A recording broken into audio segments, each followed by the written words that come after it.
कीना और नेहटौर विधानसभा क्षेत्र से जुड़े हुए सभी भाइयों बहनों, मैं आप सबका महात्मा विदुर की इस पावन धरती को कोटि कोटि नमन करते हुए 5000 वर्ष से भी पुरानी आपकी इस परंपरा के लिए, जिसमें आपको जन्म लेने, सेवा के माध्यम से अपने कर्मों को आगे बढ़ाने का अवसर प्राप्त हो रहा है, इसके लिए आप सबका हृदय से अभिनंदन करता हूं। भाइयों बहनों,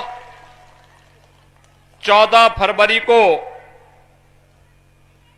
बिजनौर जनपद की सभी 8 विधानसभा सीट पर मतदान होना है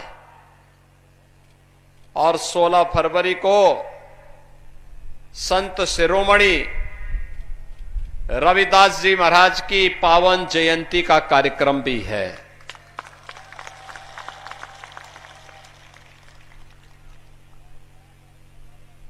संत रविदास जी ने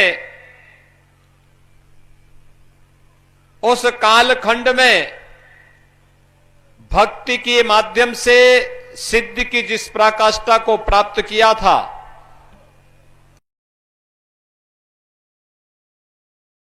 आज भी काशी में आप जाएंगे और संत शिरोमणि रविदास जी महाराज की पावन जन्मस्थली में दर्शन करेंगे तो आपको वहां का आध्यात्मिक ऊर्जा आज भी स्पष्ट रूप से देखने को प्राप्त होगा। और ऐसे पावन संत के जन्म स्थली का सुंदरीकरण करने का सौभाग्य भी हमारी सरकार को प्राप्त हुआ है। संत शिरोमणि रविदास जी महाराज की पावन जन्मस्थली के सुंदरीकरण का कार्य हमारी सरकार ने, भारतीय जनता पार्टी की डबल इंजन की सरकार ने उस कार्यक्रम को अपने हाथों में लिया है और वहां पर बहुत अच्छा कार्य चल रहा है। यही नहीं, हम लोगों ने तो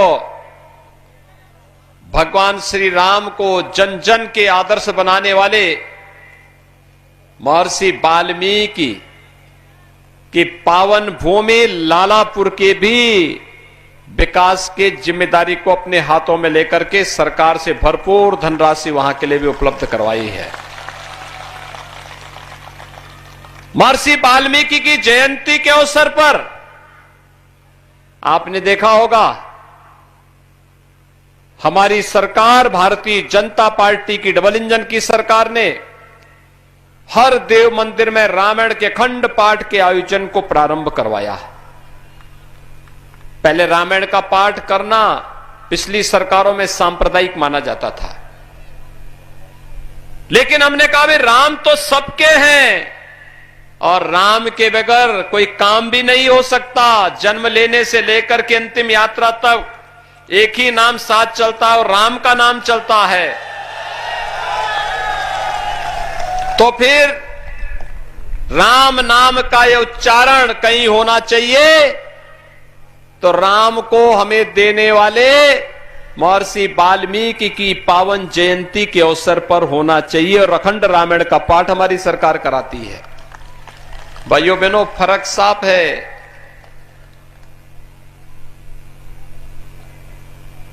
जो सरकार 12 से 17 तक थी और जिसमें अपनी सरकार में जिन्होंने केवल प्रदेश को 2 काम किए, गुंडागिर्दी, अराजकता और दंगे। 700 से ज्यादा दंगे हुए थे समाजवादी पार्टी की सरकार में। एक लखनऊ में दंगा करवाता था, दूसरा लड़का दिल्ली से तमाशा देखता था।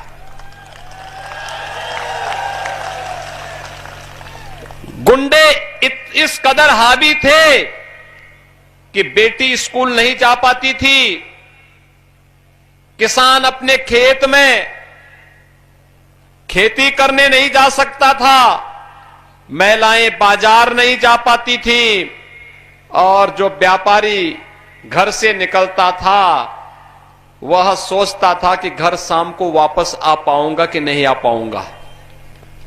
यह अराजकता थी।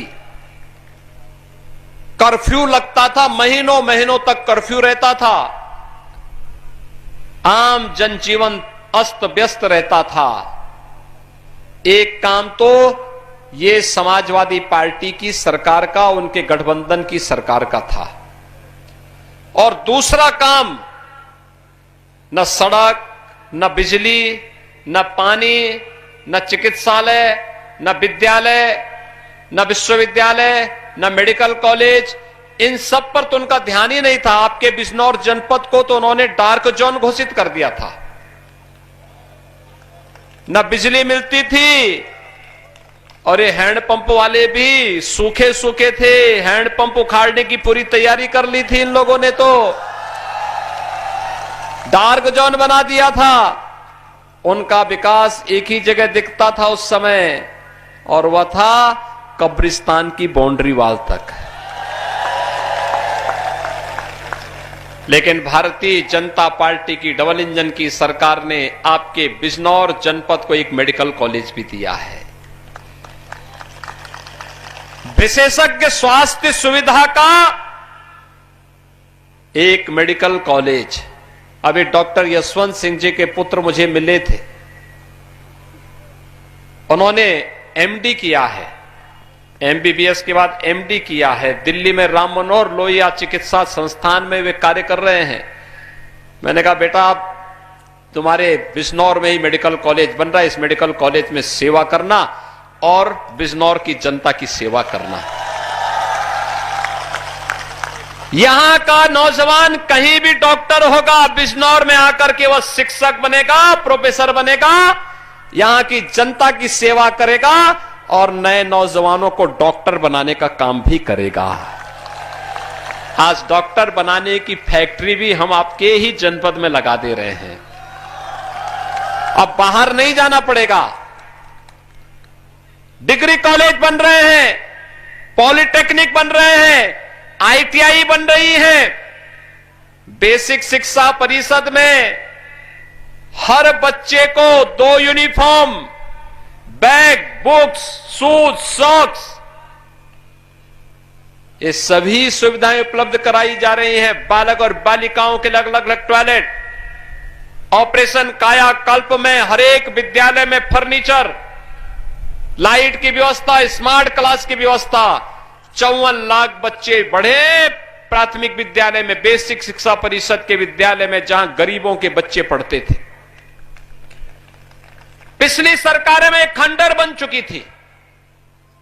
और हमारा विकास अगर देखना है तो 700 से अधिक मंदिर और धामों के पुनरुद्धार का काम किया है हमारी सरकार ने। 700 से अधिक धाम, संत शिरोमणि रविदास जी के मंदिर के पुनरुद्धार का काम भी, और भाइयों बहनों, महर्षि वाल्मीकि के लालापुर के भी पुनरुद्धार और सुंदरीकरण का कार्य भी ये भारतीय जनता पार्टी की डबल इंजन की सरकार ने किया है।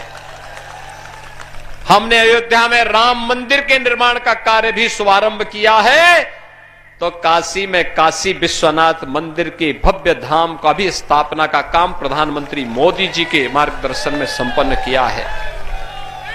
भाइयों बहनों, आज प्रदेश में कर्फ्यू नहीं लगता। 5 साल में कर्फ्यू लगा, आज कर्फ्यू नहीं, आज तो कावड़ यात्रा निकलती है।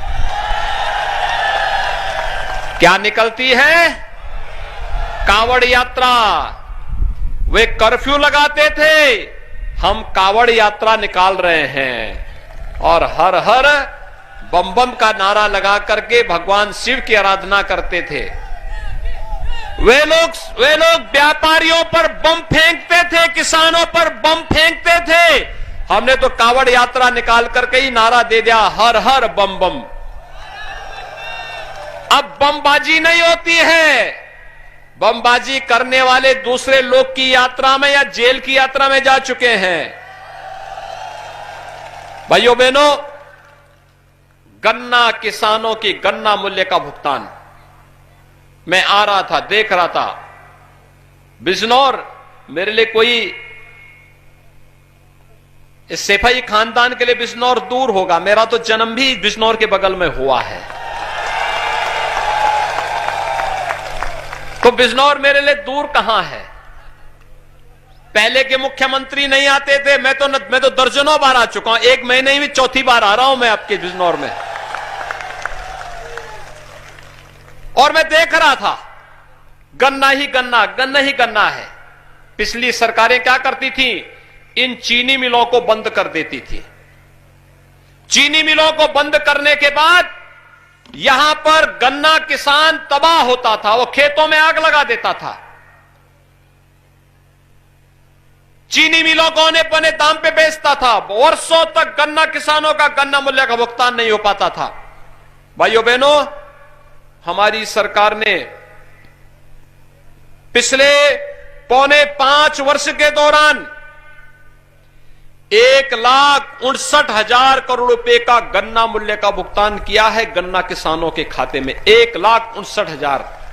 अगर मैं सपा बसपा दोनों सरकारों के कार्यकाल को जोड़ लूं, इन दोनों सरकारों ने भी इतना गन्ना मूल्य का भुगतान नहीं किया जितना हम लोगों ने किया। उनके समय में चीनी मिलें बेची जाती थी, बंद की जाती थी। हमने चीनी मिलें, कोरोना भी हमारी चीनी मिलों की रफ्तार को नहीं रोक पाया। जब तक गन्ना किसान के खेत में गन्ना होगा तब तक चीनी मिलें चलेंगी, ये हमारी सरकार का संकल्प था, हमने वह करके दिखाया। भाइयों बहनों,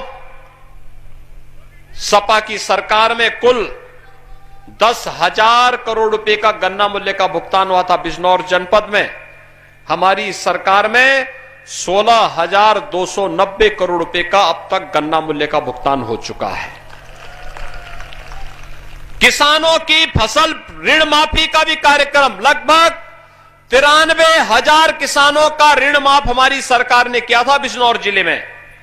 और भाइयों बहनों, 3,72,900 से अधिक किसानों को 6,000 रुपए सालाना प्रधानमंत्री किसान सम्मान निधि का देने का काम भी भारतीय जनता पार्टी की डबल इंजन की सरकार आपके बिजनौर जनपद में कर रही है। दिव्यांगजनों को 17,000 से अधिक दिव्यांगजनों को 12,000 रुपए सालाना पेंशन देने का कार्य और 42,500 से अधिक विधवा महिलाओं को भी 12,000 रुपए सालाना पेंशन देने का कार्य हमारी सरकार कर रही है। 53,400 से अधिक वृद्धजनों को अकेले बिजनौर जनपद में पेंशन देने का कार्य हो रहा है और 32 लाख लोगों को बिजनौर जनपद में कोरोना कालखंड में डबल इंजन की सरकार है, महीने में 2 बार फ्री में राशन देने का कार्य भी कर रही है। भाइयों बहनों, पिछली सरकार के समय पूरे प्रदेश में, पूरे उत्तर प्रदेश में कुल 18,000 गरीबों के मकान स्वीकृत हुए थे। कितने? समाजवादी पार्टी की सरकार में 18,000 गरीबों के मकान स्वीकृत हुए थे और भारतीय जनता पार्टी की डबल इंजन की सरकार में कितने हुए? 43,50,000 से अधिक, 43,50,000 से अधिक। वे लोग प्रदेश में 18,000 लोगों को मकान नहीं दे पा रहे थे और डबल इंजन की सरकार ने 38,600 से अधिक गरीबों को अकेले बिजनौर जनपद में एक एक मकान उपलब्ध करवाया है। कितना? 38,600 से अधिक। भाइयों बहनों, यही है भारतीय जनता पार्टी की सरकार का कार्य। एक हाथ में विकास है तो दूसरे हाथ में माफियाओं के लिए बुलडोजर भी है। बुलडोजर की ताकत को देखा है ना? बड़े बड़े माफिया जो पहले धमकीबाज थे, आज पश्चिमी उत्तर प्रदेश की जनता उनकी पूरी गर्मी को अपना वोट देकर के शांत कर रही है।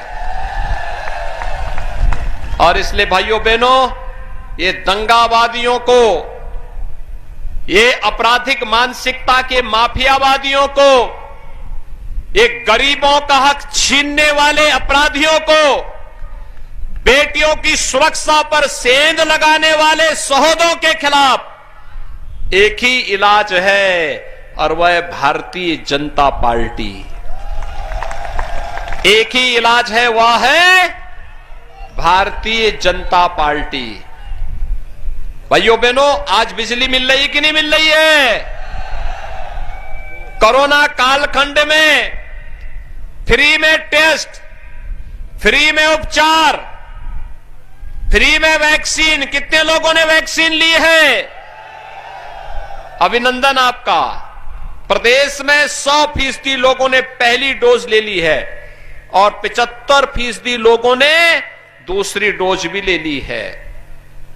लेकिन जो लोग दुष्प्रचार करते थे, ये मोदी वैक्सीन है, ये भाजपा वैक्सीन है, चुनाव उसका सबसे अच्छा करारा जवाब हो सकता है ये बताने के लिए यदि मोदी वैक्सीन ने हमारी जान को बचाया है। यही भाजपा वैक्सीन हमारी जान को बचाया है और जब भाजपा वैक्सीन जान को बचाएगी तो वोट भी भाजपा को ही जाएगा, कहेंगे ना। और इसलिए भाइयों बहनों, आज मैंने अपने दोनों प्रत्याशियों को यहां पे बुलाया है। नगीना से डॉक्टर यशवंत जी को और नहटोर से श्री ओम कुमार जी को। हमारे अन्य प्रत्याशी हैं नजीमाबाद से कुंवर भारतेंदु सिंह जी, बड़ापुर से कुंवर सुशांत सिंह जी, धामपुर से अशोक कुमार राणा, बिजनौर से श्रीमती सुची मौसम चौधरी, चांदपुर से श्रीमती कमलेश सैनी, नूरपुर से श्री सीपी सिंह। यहां पर डॉक्टर यशवंत सिंह जी हैं, श्री ओम कुमार जी हैं। आप भारतीय जनता पार्टी को वोट देने के लिए अपना सहयोग देंगे। 14 तारीख को पहला काम क्या? पहला मतदान, फिर जलपान। पहला मतदान, पहला मतदान। आप सभी सहमत हैं? सभी लोग दोनों हाथ उठा करके मेरे साथ संकल्प लेकर के बोलेंगे, दोनों हाथ उठा करके, भारत माता की, भारत माता की, भारत माता की। आइए भैया। अब मैं अपने